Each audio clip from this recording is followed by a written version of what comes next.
사도행전 25장 1절로 27절을 교독합니다. 베스도가 부임한 지 3일 후에 가이사랴에서 예루살렘으로 올라가니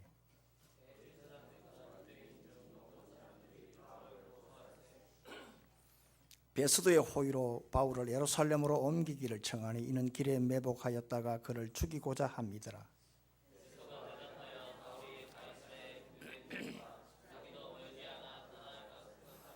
또 이르되 너희 중 유력한 자들은 나와 함께 내려가서 그 사람에게 만일 옳지 아니한 일이 있거든 고발하라 하니라.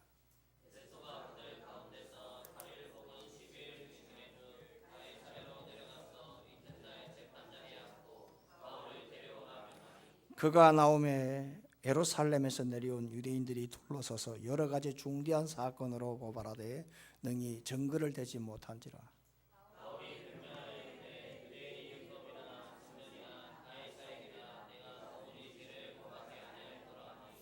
베스도가 유대인의 마음을 얻고자 하여 바울더러 묻되 내가 예루살렘으로 올라가서 이 사건에 대하여 내 앞에서 신문을 받으려느냐.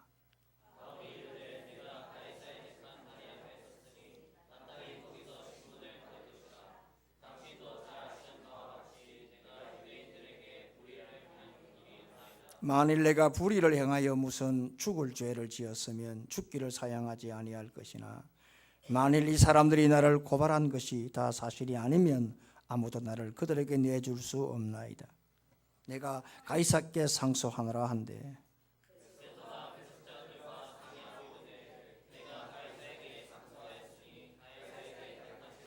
수일 후에 아그리빠 왕과 브네게가 베스도에게 문하나 가이사랴에 와서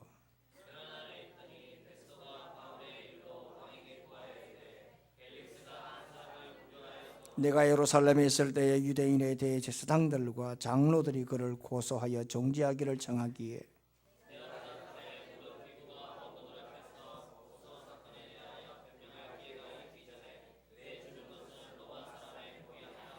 그러므로 그들이 나와 함께 여기 오매 내가 지체하지 아니하고 그 있던 날 재판 자리에 앉아 명하여 그 사람을 데려왔으나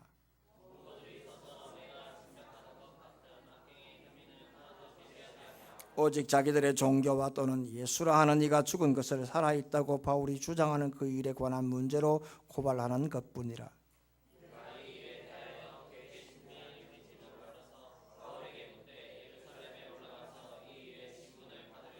바울은 황제의 판결을 받도록 자기를 지켜주기를 호소하므로 내가 그를 가이사에게 보내기까지 지켜두라 명하였노라 하니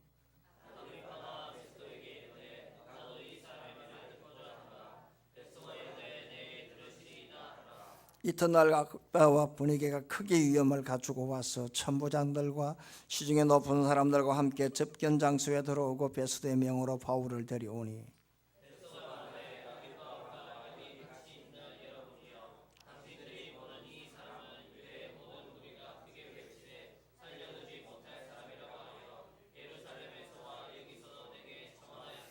내가 살피건대 죽일 죄를 범한 일이 없더이다. 그러나 그가 황제에게 상소한 고로 보내기로 결정하였나이다.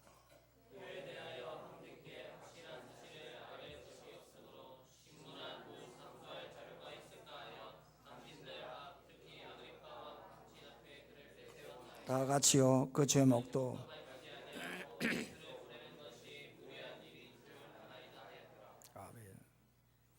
장자 달생편에 목계라고 하는 나무닭이라고 하는 유명한 말씀이 있습니다. 이 싸움닭을 소위 투개를 좋아하는 왕을 위해 그 당시에 최고의 싸움닭 조련사였던 기승자가 싸움닭을 키우기 시작했습니다. 열흘이 지나서 왕이 어찌 되가느냐 했을 때 기승자가 폐하 아직도 멀었습니다. 한창 허세만 부리고 있습니다. 아직 멀었습니다. 보고했습니다. 또 한 열흘이 지나서 왕이 어떻게 되가느냐라고 했을 때 폐하 아직도 멀었습니다. 다른 닭의 울음소리를 들으면 그저 같이 난리를 치고 다른 닭이 지나가면 그 그림자를 보고 덮치려고 난리를 치고 있습니다. 아직 멀었습니다. 또 얼마간 세월이 흘러서 어떻게 됐느냐라고 했을 때 기성자는 아직도 모르겠습니다. 다른 닭이 지나가면 째려보고 여전히 지지 않으려고 하는 그러한 이 모습, 아직도 멀었습니다. 그래서 몇 달이 지난 다음에 어찌 되느냐 물었을 때에 폐하, 이제 좀 된 것 같습니다. 이제 좀 된 것 같습니다. 상대가 아무리 소리를 질러도 아무리 날치도 조금도 미동도 하지 않고 꼼짝하지 않습니다. 멀리서 보게 되면 마치 나무로 만든 닭 같습니다. 이게 바로 목계입니다. 삼성그룹의 선대 회장이었던 이병철 씨는 삼성의 2대 회장인 그의 아들 이근희에게 이 목계를 가지고 경영을 가르쳤고, 선대 회장이었던 이병철 씨는 자신의 거실에 이 목계를 걸어놓고 환란 많고 품고 많은 이 경제와 경영에 대해서 어떻게 기업을 경영해야 될지 마음의 경계를 삼았다는 유명한 일화가 있습니다. 오래 참는다, 조급하다, 이것은 동년의 양면입니다. 그러나 오래 참지 못하는 바로 이것이 우리의 결정적인 약점이라고 저는 생각을 합니다. 만사를 조급하게 생각하는 바로 이것이 오늘 우리의 문제라 이 말입니다. 좀 더 멀리 보고 심어야 하는데 오늘 심어서 내일 거두고자 하는 그러한 우리의 마음, 먼 훗날을 생각하지 않고 항상 오늘만 생각하는 마음, 내일을 바라보지 않고 오늘만 생각하는 그러한 마음과 태도, 그래서 우리가 항상 조급하게 서두르고 조급하게 설치다가 결국 일을 그르치고 실패의 길로 가게 되는 것을 많이 볼 수 있습니다. 지금 참 먹고 살기가 힘듭니다. 인구가 줄어들고 있습니다. 제조업이 부진해서 도매 소매 사업장이 문을 닫고 있습니다. 최저임금이 오르고 있습니다. 그러니 일자리가 사라지고 있습니다. 지금 우리나라 경제가 심각합니다, 여러분. 실업률이 4.0%입니다. IMF 환란 이후에 최고입니다. 지금 우리나라 경제 이렇습니다. 오죽했으면 지금 우리나라 경제부총리가 엊그제 세종시에서 우리 이건사님 따님들이 사는 그 세종정부청사에서 경제부처 장관 회의를 할 때에 솔직하게 고백을 했습니다. 충격적이다 했습니다. 경제부총리로서 무거운 책임감을 느낀다고 했습니다. 굉장히 어렵습니다, 지금. 그래서 지금 위태롭던 고용시장 지금 패닉 상태로 지금 치닫고 있습니다. 그래서 많은 분들이 가기를 접고 있습니다.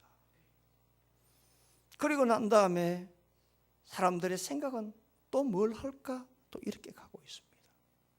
그래서 제가 아는 그 은행 가계대출의 담당자 그분이 이렇게 말씀을 하나 들었습니다. 목사님, 3년입니다. 대출 받아가지고 거의 다 태반이 3년 내로 문을 닫습니다. 업종을 바꿉니다. 그런데 대출을 받아가지고 3년만 버티면 그런 대로 갑니다. 무슨 말입니까? 참아야 하느니라. 무슨 말입니까? 버텨야 하느니라. 하늘을 잡으면 끝까지 가야 하느니라 이 말입니다. 스포츠로 보게 되면 가짜 피로와 진짜 피로가 있습니다. 이 가짜 피로는 운동 중에 느끼는 피로입니다. 소위 마라톤으로 보게 되면 데드 포인트가 있는데 42.195가 마라톤 코스인데 이 가짜 피로가 언제 오느냐? 30km 때 옵니다. 이게 데드 포인트입니다. 가장 힘들 때입니다. 그래서 중간중간에 이렇게 물을 이렇게 두는데 이 물은 이 마라톤 선수들에게는 구원의 물입니다만 30km의 이 4점의 데드 포인트에서는 특별한 처방의 약을 넣은 그러한 이 검사에 걸리지 않는 이런 물을 30kg의 4점의 데드 포인트에 두는 것을 각 나라 마라톤 협회에서 연구를 해서 그렇게 물을 두게 됩니다. 왜냐? 그때에 극심한 피로가 오기 때문에 그렇습니다. 그러나 프로들은 이걸 지나게 되면 알기 때문에 계속 뛰는 겁니다. 그러나 가짜 피로는 뭐냐? 가짜 피로, 진짜 피로는 뭐냐 하면 운동 뒤에 나타나는 피로입니다. 그렇기 때문에 프로들은 운동 중에 피곤이 온다, 이건 지나가면 된다고. 그런데 아마들은 운동 중에 피곤하면 피곤이 오는갑다 이렇게 접게 되는 것입니다. 이게 여러분 우리의 신앙에 그대로 적용이 됩니다. 우리 신앙에도 가짜 피로와 진짜 피로가 있습니다. 여러분 우리의 신앙이 계속 달려가는 것인데 피로가 올 때가 있습니다. 달리다 보면 낙심할 때가 있습니다.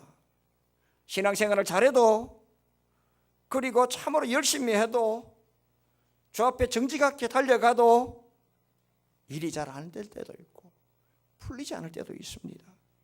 믿음으로 살아도, 신실하게 살아도 내 마음과 뜻대로 응답이 잘 안 될 때도 있습니다. 그러나 그것은 신앙의 가짜 피로라는 걸 알아야 합니다. 왜냐하면 신앙이라고 하는 것은 믿을 신 바랄 앙자입니다. 그러니까 믿고 바라는 것은 뛰는 것입니다. 달려가는 것입니다. 사도 바울의 18번대로 다른 박질을 하는 것입니다. 신앙은 쉬는 것이 아닙니다. 스탑하는 것이 아닙니다. 민기적거리는 것이 아닙니다. 달리는 사람은 머무러서는 안 되는 겁니다. 고린지점을 보고 달려가는 것입니다. 히브리서 12장 3절 말씀 분명히 말씀합니다. 너희가 피곤하여 낙심하지 않기 위하여 죄인들이 이같이 자기에게 거역한 일을 참으신 이 예수 그리스도를 생각하라 했어요. 피곤하여 낙심할 때에 자기에게 거역한 오늘 일을 참으신, 인내하신 예수를 생각하라. 참으라고 하는 겁니다.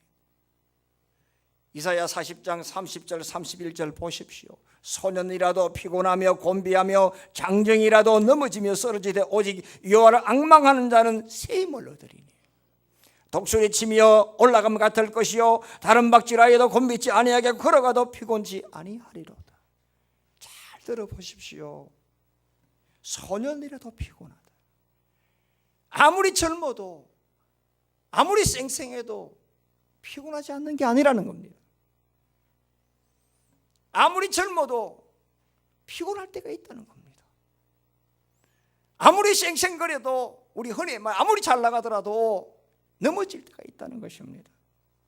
그러나 여러분, 아무리 소년이라도, 아무리 장정이라도 여러분 넘어지며 쓰러지고 낙심하고 포기하며 극단적으로 인생을 결론을 이렇게 맺지만, 그러나 아무리 나이가 많더라도 젊지 않아도 하나님을 앙망하면 새 힘을 준다는 겁니다. 여러분, 이 새 힘은 바로 성령의 능력입니다. 이 새 힘은 일회성이 아니라 매일 준다는 것입니다.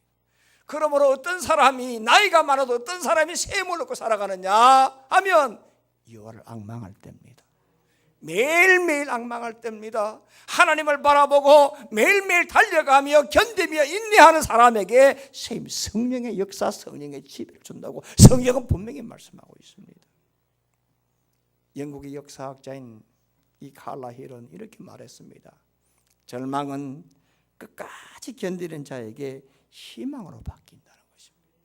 아무리 절망이 있어도 끝까지 견디는 자에게 그 절망이 희망으로 바뀐다고 했습니다.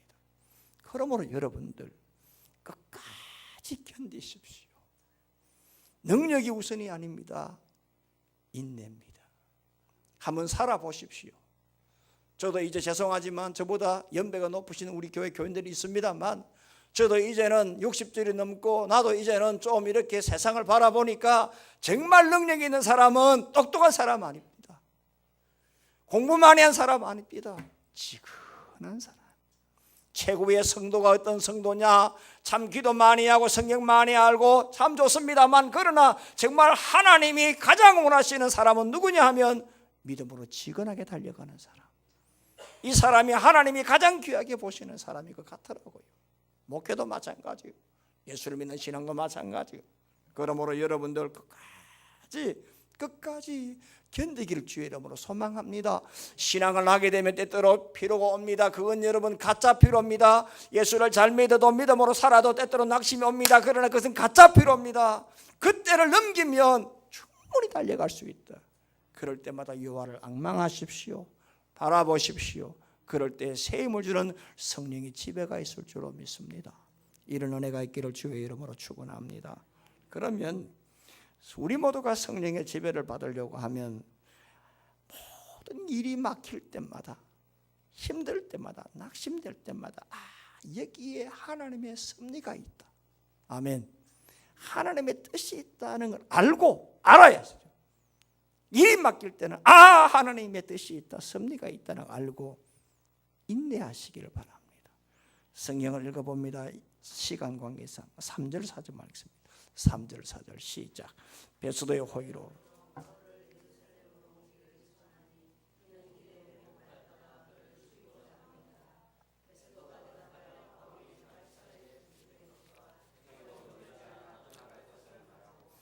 지금 지난주에 사도행전 24장을 보았습니다. 한 장을 보았습니다. 그 왜냐하면 바로 사도 바울이 벨릭스에게 재판을 받았습니다. 이제 오늘은 또 한 장을 보았습니다. 바로 총독 베스도를 통해서 재판을 받았습니다. 다음 주에는 드디어 이제는 아그리빠 왕 앞에 재판을 받습니다. 그래서 한 장 보는데 오늘은 두 번째 재판, 바로 이 베스도의 재판입니다.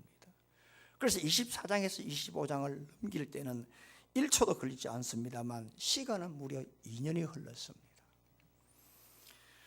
그래서 총독도 바뀌었습니다. 벨릭스에서 베스도로 바뀌었습니다. 그러나 상황이 변한 건 하나도 없습니다. 왜냐하면 총독이 바뀌어도 아직도 바울을 죽이기 전에는 먹지도 않겠다, 마시지도 않겠다, 그렇게 이를 갈던 이 40여 명의 이 대제사장과 유대인들이 지금 총독이 바뀐 것을 계기로 잘 됐다. 전임 총독에게는 일이 안 됐지만 이 총독이 바뀌었으니까 이제는 다시 마음을 모아서 우리가 저놈을 죽이자, 그 계획을 했습니다. 그래서 이 사람들이 예루살렘에서 이 지금 가이사랴까지 무려 키로가 110km입니다. 지난 시간 말씀했지 않습니까? 가이사랴 텔아비브 공항 바로 옆에 지중해 쪽에 있습니다. 엄청 덥다고 했습니다. 푹푹 찐다고 했습니다. 40도라고 했습니다. 예루살렘에서 끝까지 걸어 내려왔다는 얘기입니다. 얼마나 도끼를 품었으면. 그러면 바울은 바울대로 이제는 보십시오. 총독이 바뀌었다. 그래, 지난 총독 때는 내 죄 지은 게 없어. 그런데 지난 총독은 민기적거렸어. 나를 풀어오지 아니했어. 돈을 밝혔어. 자꾸 왔다 갔다 복음을 들어서, 지난 시간 말씀을 들어 벨릭스가 복음을 들었잖아요. 그런데 또 내가 너를 부르겠다, 다시 보냈어요. 왔다리 갔다리. 그런 세월을 흐르고 이렇게 총독이 바뀌었어요. 그런데 총독이 베스도 같은 사람이냐니까 이 사람이 총독으로 부임했으면 다른 사람 불러야 될 거 아닙니까? 그런데 이 베스도는 뭐냐 하니까 1절에 보시고, 베스도가 부임한 지 3일 후에 가이사랴에서 예루살렘에 올라갔다고 했어. 예루살렘에 있는 유대인들을 내려오라 라고 해야 되는데 이 사람은 올라갔다고. 얼마나 겸손한 사람입니까? 그러니까 지금 생각을 한번 해보세요.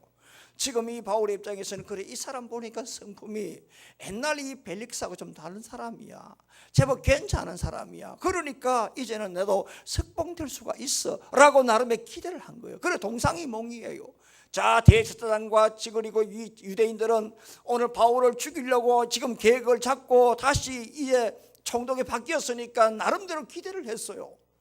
그런가 하면 바울은 바울대로 총독이 바뀌었으니까 이제는 내가 살아날 수 있을 거에 기대를 했어요. 그러나 2년이 흘렀습니다만 바뀐 게 하나 없어요. 형이 확정되었습니까? 재판이 여러 번 확정되었습니까?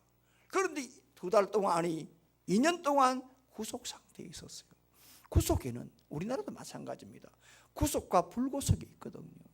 어떤 사람을 구속시키느냐 하면 우리 장로님이 계시지만 첫째로 도주의 우려가 있는 자, 저놈 놔두고 도망간다. 그 다음에 증거인멸. 이 두 가지 있을 때는 구속시킵니다. 죄가 아직 발진이 아닙니다. 피의자에 대해서 분명한 것은 무죄 추정의 원칙입니다. 그러나 검사가 이 사람 이래 두면은 증거를 인멸합니다. 도망갑니다라고 할 때에 이렇게 체포영장을 구속을 하면은 판사가 보고 구속을 시킵니다. 그러나 구속 자체가 죄가 있는 게 아닙니다. 그것은 뭐냐? 죄를 밝히기 위해서 분명히 죄정이 있다라고 하는 거예요. 그렇기 때문에 지금 구속을 시키는 것이지, 구속을 시켰다고 해서 죄가 있는 게 아니라 2달 동안입니다. 무한정이 아닙니다. 1차 구속기간 2달, 그 다음에 다시 갱신합니다. 2달. 내가 장로님 맞습니까? 설교 엉터리 하는 게 아닙니까? 그래서 6개월이에요. 2차에 대해서 그러니까 2달 아닙니까? 그래 살았네. 장로님이 수사가야 하니까 정확하게 할 거 아닙니까? 2달 했거든요. 첫째로 2달이니까 2차에 거쳐서 갱신할 수 있으니 6개월이란 말입니다. 그래서 여러분들 한번 보십시오. 이렇게 구속과 불구속이 있습니다. 그런데 지금 보십시오. 지금 사도 바울은 지금 2년 동안 그냥 무한정이에요. 결정된 게 아무것도 없어요. 재판받은 게 아무것도 없어요. 더 기가 막힌 것은 2년으로 끝난 게 아니라 4절 말씀을 보면 베스도가 하는 말이, 내가 전임자처럼 나도 여기 좀 있다가, 나도 한 2-3년 있다가 나도 떠날 것이다. 지금 우리 경찰서장이 옛날에는 2년이었는데 통영경찰서장이 요즘 1년입니다. 경찰서장, 그 다음 여기에 있는 검사들 다 오게 되면 1년 이내에 갑니다. 직업면제로 서류가 이만큼 직업면제로 결제 서류가 있는데, 새로운 사람이, 청장이, 새로 있는 서장이 앞에 사람이 있듯이 그냥 대충 하고, 밑에 부하들은 지금 빨리 처리하고 이게 바로 이 기계를 시켜야 지금 다른 사건을 맡을 것인데, 앞에 사람이 대충 있다가 이렇게 가버리는데 일이 이만큼 남았는데 후임자도 그냥 앉아가지고 그냥 다른 말 하는 겁니다. 그러면 다른 후임자가 부하들이 얼마나 힘들겠습니까? 마찬가지로 지금 이 베스도가 지금 부임해 왔습니다. 그런데 지금 아직도 사도 바울이 2년간 있었잖아요. 빨리 일을 처리해야 되잖아요. 그런데 새로 바뀐 이 총독마저도 뭐라고 하느냐? 나 여기 좀 있다 그냥 갈 것이야 라고 했어요. 여러분, 사도 바울이 얼마나 간이 타겠습니까? 얼마나 예간장이 타겠습니까? 사도 바울의 지금 생각, 교회 꿈은 로마로 가는 겁니다. 그가 감옥에 있을 때, 예루살렘 감옥에 있을 때 사도행전 23장 11절 말씀에, 담대하라, 너가 예루살렘에서 나의 일을 증거할 것이라. 그리고 난 다음에 너가 이곳에서도 증거한 것처럼 로마에서도 증거하리라. 분명하게 환상과 꿈과 그리고 메시지를 들었습니다. 그 마음은 불탔습니다. 그런데 지금 계속 밀리고 있습니다. 계속 딜레이되고 있습니다. 얼마나 예간장이 탈까요? 얼마나 예간장이 탈까요? 한번 여러분들 생각을 해보십시오.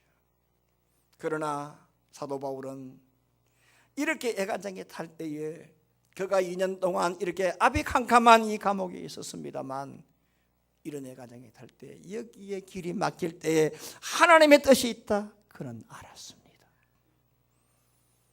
여러분, 신임 총독 베스도가 전임 총독 벨릭스처럼 나도 여기에 있다가 조만간에 떠날 것이다 이렇게 말했을 때 너무나 실망했겠지만,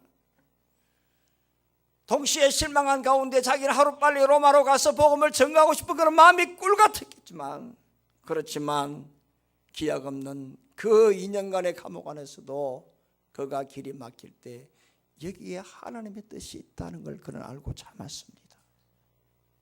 여러분, 만약에 말이죠, 그가 빨리 풀려났으면 인간적으로는 굉장히 좋았겠죠. 그러나 빨리 풀려났으면 바울을 죽이기 전에는 먹지도 않겠고 자지도 않겠다라고는 40여 명의 유대인들이 눈에 불을 켜고 있었습니다. 그래서 바울은 어떻게 됐을까요? 죽었습니다. 아멘. 죽는다는 거 아멘 하니까 이상하지만 이 말의 의미를 여러분 해석하시라 해서 제가 아멘을 했습니다. 그런데 바울은 자신의 그 비전과 꿈을 성취할 수가 없었고 주의 뜻을 이룰 수가 없었어요. 맡길 때는 하나님의 뜻이 있어요, 여러분. 그러니까 가다가 막히면 하나님이 여기에서 뭔가 좀 쉬라고 하구나. 그 자리에서 주를 바라보고 호흡을 마시기를 주의 이름으로 축원합니다. 또한 여러분들 보십시오. 사도 바울이 지난 3차, 1차, 2차, 3차 전도여행 할 때 한 번도 바울은 한 번도 쉬 본 적이 없어요. 초질건 달려가서 가는 곳곳마다 매 맞았습니다. 돌로 맞았습니다. 파선당했습니다. 군기를 밥 먹듯이 했습니다. 비토당했습니다. 왕따당했습니다. 가는 곳곳마다 쉬 본 적이 없었습니다. 그런데 하나님의 뜻은 뭐냐? 바울을 로마에 보낸다. 로마에 가서 그가 가지고 있는 하나님의 전 능력 복음을 선포하기 위해서는 힘을 비축시켜야 된다. 육신의 성전인데 힘이 없으면 아무것도 할 수 없으니까 하나님께서 마지막에 로마에 가서 복음의 핵폭탄을 터뜨리기 위해서는 내가 좀 힐링을 해. 좀 쉬어야 돼. 너 몸을 좀 추스려야 돼. 하나님의 뜻이 여기 있었던 겁니다. 그래서 일찍 풀려나면 참 좋겠지만 일찍 풀려나면은 사람들에게 죽을 것이고, 그리고 바로 가게 되면 몸이 지금 약한 상태로 도저히 복음을 증거할 수 없으니까 하나님께서 그걸 아시고 2년간 가이사랴 감옥에서 이렇게 쉬게 만들었던 겁니다. 그러므로 여러분, 우리들이 어떤 사람이 성령의 지배를 받느냐 하면 길이 막힐 때는 여기에는 하나님의 뜻이 있음을 알고 한번 호흡을 한번 해보기를 주의 이름으로 소망합니다. 주여, 여기에 무슨 뜻이 있습니까? 하고 말이죠. 여기에 하나님 무슨 섭리가 있습니까? 하고. 제가 과거에 한참 일본을 갈 때, 지금도 제가 일본 요코하마 저는 야구를 좋아하니까 그 야구장 옆으로 이렇게 제가 이제 이렇게 가면 지금은 요코하마의 그 야구팀이 바뀌었는데 그 당시에는 그 요코하마 스와로즈였어요. 제비라고 하는 이 팀이었는데, 이렇게 이제 가게 되면 어느 점포에 사람들이 막 저녁에 겨울인데도요 줄을 쫙 섰어요. 저게 뭔가 가보니까 그 당시에는 한국이 없었어요. KFC라고, 소위 켄터키 프라이드 치킨입니다. 너무 호기심이 생겨가지고 나도 한번 줄을 서봤어요. 그때 제가 처음으로 KFC 닭다리를 제가 한번 사 먹어본 적이 있습니다. 정말 맛있더라고요. 너무너무 고소하더라고요. 그럴 때 또 저는 또 어릴 때고 젊을 때니까 너무너무 맛있더라고요. 야, 탐복을 했어요. 이 KFC의 창업주가 누구냐면 캐널 샌더스라고 하는 사람인데, 이 사람은 자선 사업으로 기부를 참 많이 한 사람이에요. 빌 게이츠가 존경한 사람. 그 정도로 이분이 참 미국에서 영향력을 끼치고 있는 사람이에요. 교회도 많이 건축하고 미국의 비즈니스 명예 전당에 헌당된 사람입니다. 이 사람. 그런데 이 샌더스라는 이 사람이 KFC를 창업하기 전에 하는 사업마다 망했어요. 65세에 파산을 냈는데, 우리나라도 파산 선고하잖아요. 가지고 있는 돈이 $105밖에 안 됐어요. 얼마나 낙심될까요? 얼마나 절망이 들까? 하는 것마다 안 되니까. 뭐 될만 하면 자빠지고 될만 하면 막히니까. 이분에게 신앙이 있었어요. 하나님, 왜 이래 막힙니까? 왜 이리 안 됩니까? 하나님, 왜 이렇게 실패만 하게 합니까?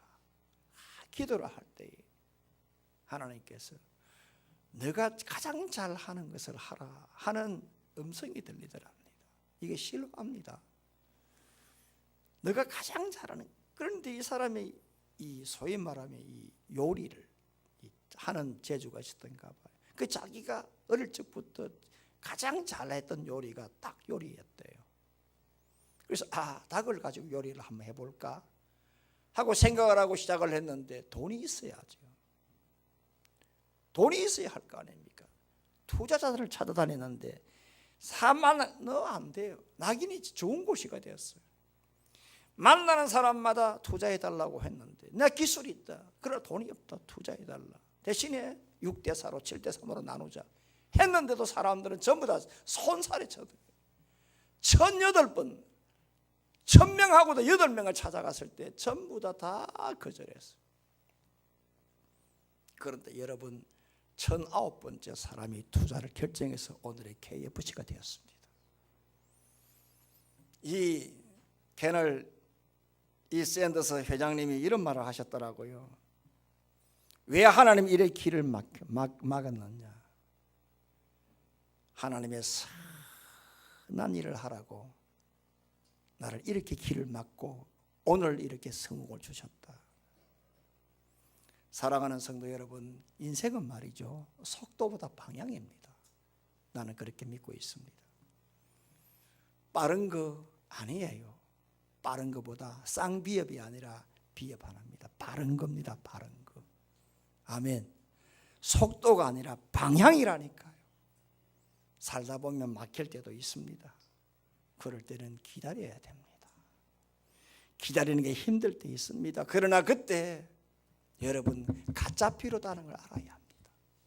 예수 잘 믿고 성수주의를 하고 11조하고 하나님께 영광 돌려도 고난과 낙심과 힘들 때 올 때 있습니다. 그러나 그거 지나면 하나님께서 형통한 길로 인도해 주십니다. 새 힘을 주십니다, 여러분. 그러므로 길이 막힐 때 여기에 하나님의 뜻이 있다는 걸 알고 여러분들 쉼을 한 번 더 호흡을 한번 하시고 주를 바라볼 때 주께서 주시는 성령의 역사가 있을 줄로 믿습니다. 두 번째로 내일을 향한 비전을 가지기를 바랍니다. 내일을 향한 비전을 가져야 합니다. 11절을 다 같이 읽습니다. 11절 시작. 만일 내가 불의를 행하여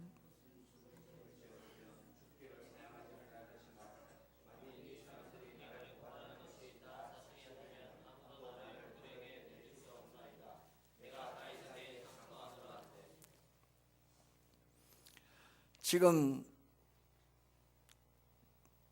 총독 베스도가 사도 바울의 죄를 아무리 조사해봐도 죄가 없는 겁니다. 그래서 지금 바울에게 지금 협상을 하는 겁니다. 9절 말씀 보게 되면 베스도가 바울을 좀 살려주고 싶은데 유대인들의 환심을 사야 될 거 아닙니까? 그러니까 지금 베스도가 이러지도 저러지도 못하니까 총독 베스도가 협상을 하는데 바울 보고, 바울, 사실은 내가 너 볼 때 죄 없어. 그런데 유대인들이 저렇게 난리를 치니까 내도 어쩔 수 없어. 그러니까 너 여기서 재판 받지 말고 예루살렘에 올라가서 종교 재판을 받아. 그러면 너도 살고 나도 살지 않아. 이 뜻이에요. 그런데 여러분 보십시오. 총독 베스도가 이렇게 협상을 하자 바울이 뭐라고 하느냐 하면 NO라고 합니다. 그게 여러분 보십시오. 지금 성경에 보면 10절, 11절, 12절입니다. 내가 뭐라고 하느냐, 바울이 뭐라고 하느냐, 내가 가이사의 재판자리 앞에 섰다고 해요. 그러니까 내가 마땅히 거기서 신문을 받을 것이다. 11절에 뭐라고 하느냐, 나를 이 유대인들에게 내줄 수 없다. 내가 가이사에게 상소하겠다. 12절, 내가 가이사에게 상소했으니까 내가 가이사에게 갈 것이라고 했습니다. 그러자 25절에 뭐라고 하느냐, 지금 이 베스도가 지금 이 아그리빠 앞에서 뭐라고 하느냐, 오늘 보소서 황제에게 상소한 거로 오늘 내가 그 사람에게 이 황제에게 보내기로 내가 결정했습니다. 도장 찍었습니다. 여러분 보십시오. 지금 밑도 끝도 없는 소리 같잖아요. 여기에서 지금 살지 죽을 줄 모르는 사람이 세상에 로마가 재판을 받는다, 황제에 간다. 앞이 캄캄한 일 아닙니까? 여러분 생각해 보십시오. 우리 한국 사람이 이 지방에서만 서울 가는 게 두려운 줄 아십니까? 부산 사람들이 이 지방에 있는 경상도 사람들이 서울에 함부로 못 가는 이유가 뭐냐, 약간의 지방에 두려움이 있어요. 눈 빼갈까 싶어가지고, 서울 깍쟁이는 코 빼갈까 싶어가지고. 한국 사람만 그런 줄 아십니까? 미국 사람 마찬가지예요. 서부에 있는 LA 사람들이 왜 여러분 동부로 못 가는 줄 아세요? 미국 사람 마찬가지예요. 뉴욕, 여러분, 워싱턴은 대단한 곳이에요. 여러분, 사실은 그래요. 시차가 3시간 납니다만, 그러나 생활의 패턴이 완전히 달라요. 서부에는 쌍놈들이 있습니다만 거기는 건강 때문에 생긴 도시지만, 그러나 워싱턴, 뉴욕은 어떤 도시입니까? 거기는 여러분 정부가, 나라가 세운 곳이에요. 한 나라의 지방에서도 옮기는 것이 여러분 약간의 두려움이 있는데, 세상에 자신의 운명을 지금 가름할 이 입장에서, 세상에 지금 이 가이사랴 여기에서, 이 이스라엘 여기에서도 지금 내일을 모르는데 어떻게 바다 건너 로마까지 가겠다 생각하는, 상상할 수 없는 일이에요 여러분. 그러나 바울이 감히 이렇게 내가 오늘 여기에서 내가 재판을 받지 않고 내가 저 로마에 가서 내가 재판을 받겠다는 것은 자신의 꿈이 있었기 때문에 그래요. 비전이에요 여러분. 비전이에요. 내일을 바라보는 해안 인사이트예요. 마태복음 13장을 보게 되면은 바리새인이 제자들에게 표적을 보여주기를 원했습니다. 바로 그때에 예수님께서 제자들에게 뭐라고 하느냐 하면 겨자씨 비유를 했습니다. 여러분 한번 들어보세요. 우리가 겨자씨에 대한 이 비유를 우리가 생각을 할 때에 그것만 생각하지, 그 겨자씨를 말씀한 그 배경을 생각지 않거든요. 왜 예수님이 이 하늘의 이 미랄 겨자씨의 비유를 했느냐 하면, 사람들은 표적을 보여주기를 원하는 거예요. 사람들은 큰 것을 보여주기를 원하는 거예요. 특히 우리 대한민국 사람들, 대한민국 아니면 지금 월드컵 일어나고 있어요. 큰 대자 아닙니까? 그냥 소포도 아니고 대포 아닙니까? 그냥 다리, 이 통영 다리가 뭐 그 대교라 합니까? 이거는 대자 좋아요. 이 길 이걸 가지고 무슨 대로 하잖아요. 그냥 치도점 치도 무슨 또 대통령입니까 여러분들? 소통령이면 어떻습니까? 한국 사람들 대자 너무 좋아요. 표정 너무 좋아요. 그래서 사람들은 큰 것을 바라나 하나님의 나라는 적은 것이다. 그러나 이 적지만 이 적은 것이 끝나는 것이 아니라 겨자씨는 엄청나게 큰다고 하는 거예요. 그러나 지금 오늘을 바라보지 말고 내일을 바라보라. 사람들은 큰 것을 바라보지만 주의 사람들은 미래를 바라보라고 하는 거예요. 내일을 바라보라. 그것 때문에 예수님이 사람들이 표적을 원할 때에 아니야, 예수인들은 다름이 아니라 하늘의 겨자씨, 나중에 크게 되는 미래를 바라본 눈을 가져야 한다고 말씀하고 있습니다. 2차 세계대전이 한참 일어날 때 영국 수상 처칠이 이런 말을 했습니다. 히틀러와 대항에서 싸우는 영국의 가장 강력한 무기는 꿈이다 했습니다. 이 나라는 절대 쓰러지지 않는다. 이 나라는 하나님이 도와주신다. 이 비전입니다. 어떤 사람이 성령의 지배를 받을까? 멍하니 앉아있는 사람이 성령의 지배를 받을까? 아닙니다. 지금 작지만 내일을 바라보고 땀에 대가를 치르는 그런 예수인들, 주의 성도들이 성령의 지배를 받을 줄로 믿습니다. 마지막 하나는 을을 위해서 고난을 받아야 합니다. 복음을 위해서 고난을 이길 때에, 복음을 위해서, 주를 위해서 신앙의 긍지와 정체성을 가질 때에 성령의 지배를 받을 수가 있습니다. 23절을 한 절만 읽어봅니다. 23절 시작. 이튿날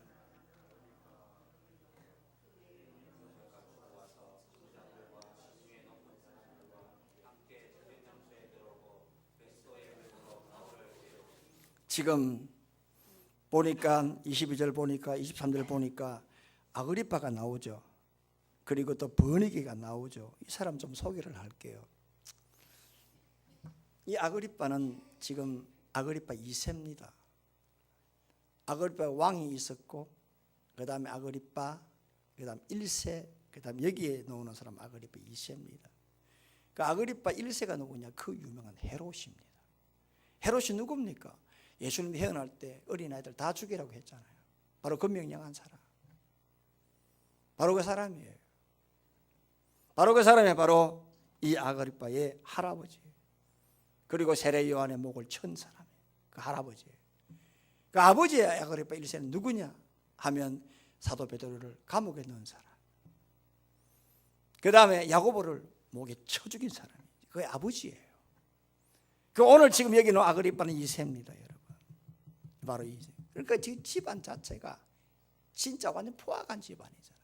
근데 옆에 나오는 이 베니게가 누구냐 하면 이 아그리빠 여동생이에요. 이 베니게가 누구냐 하니까 바로 24장에 나오는 지난주 말씀한 보십시오. 여기에 벨릭스의 아내 유대 여자 드루실라가 이 베니게하고 친자매지간이에요. 근데 이 지금 베니게는 요부예요. 이거 세 번째 결혼하고 있어요. 그래서 지금 이 오빠와 지금 분리의 관계를 맺고 있어요. 그러니까 이 집안 자체가 희한한 집안이에요. 그런데 지금 보십시오. 이렇게 속은 문드러지고 이렇게 여러분 희한한 짓을 하면서도 이 겉모습은 왕의 복장을 하고 휘황찬란한 그런 옷을 입고 지금 당당하게 지금 죄수 바울 앞에 집에서 재판장 노릇을 하고 있잖아요. 그런데 여러분 사도 바울은 그 앞에서 죄수의 옷을 입고 있잖아요. 사도 바울이 왜 여러분 그런 사람 앞에 죄수의 옷을 입고, 바울이 어떤 사람입니까? 얼마나 복음으로, 얼마나 믿음으로, 얼마나 의롭게 율법으로 완벽한 사람이었고 로마 시민권자였고, 그리고 태어날 때 지금까지 자기 하나 뭐 하나 부족함 없는 사람에 불구하고 무엇 때문에 여러분 이런 사람 앞에, 이 아그리빠 버니게 앞에 이렇게 초라하게 나타났을까요? 하나입니다. 복음 때문에. 복음 때문에 고난을 받는 거예요. 아멘입니까? 복음 때문에 여러분 이러한 고난을 받는 것이지, 복음이 아니라면 조금도 이 지금 이런 사람 앞에 속이 문드러진다, 끝만 찬란한 이런 사람들 앞에 고개 숙일 이유가 전혀 없고 신문과 재판을 받을 이유가 전혀 없는 것입니다. 그러나 바울은 이 복음과 의를 위한 것 이거 하나 때문에 고난을 자처하고 있습니다. 사랑하는 성도 여러분, 신앙은 달려가는 것이라고 했습니다. 달리다 보면 피곤하고 낙심도 옵니다. 그러나 그것은 신앙의 가짜 필요라는 것, 이걸 여러분들 아시고 그것을 견뎌야 합니다. 예수 잘 믿어도 피곤도 오고 낙심도 옵니다. 그러나 그럴 때에, 가짜 필요가 올 때에 여호와를 앙망하시길 주의 여러분을 축원합니다. 그래서 앙망하면 새 힘을 준다고, 성령께서 역사하고 성령이 우리를 사로잡는다는, 그를 위해서 여러분들이 인내하십시오. 그리고 비전을 가지십시오. 그리고 의를 위해서 고난을 받는다라고 하는 그러한 신앙의 긍지와 정체성을 가질 때 성령께서 우리를 지배하시고 이 한 주도 행복하게 살아갈 수 있도록 은혜를 베풀어 주실 줄로 믿습니다. 이런 은혜가 있기를 주의 이름으로 축원합니다. 살아계신 하나님 아버지, 은혜와 사랑 감사합니다. 오늘 우리를 불러주시고 신앙을 통하여 다시 한 번 더 새 힘을 줄 수 있도록 은혜 주심을 진심으로 감사합니다. 소년이라도 피곤하며 곤비하며 당정이라도 넘어지며 쓰러지다 오직 여호와를 앙망하는 자는 새 힘을 얻으리니, 독수리가 날개치며 올라가면 같을 것이요 다른 박질하여도 곤비지 아니하겠고 걸어가도 피곤하지 아니하리로다. 이사야가 우리에게 주신 말씀, 신앙을 하다 보면 아무리 젊고 장정이라도 때때로 낙심하고 넘어질 수도 있지만 여호와를 앙망하는 자에게는 새 힘을 주고 날마다 성령이 우리를 지배를 하고 있사오니, 아버지여, 날마다 힘들 때마다, 신앙의 가짜 필요가 올 때마다, 낙심이 올 때마다, 그럴 때마다 하나님을 앙망하며 견딤으로 하나님이 주시는 새 힘을 가지고 아버지 하나님의 성령의 지배를 받고 살아갈 수 있는 우리 모두가 될 수 있도록 은혜를 내려 주옵소서. 이기게 하여 주옵소서. 견디게 하여 주옵소서. 하나님 나라를 위하여 비전을 갖게 하여 주옵소서. 복음을 위하여 고난을 받게 하시고 이기게 하시고 즐기게 하여 주시고 신앙의 긍지를 갖게 하여 주옵소서. 우리 모두에게 이런 은혜를 내려주시기를 원하오며 예수님의 이름으로 간절히 기도합나이다.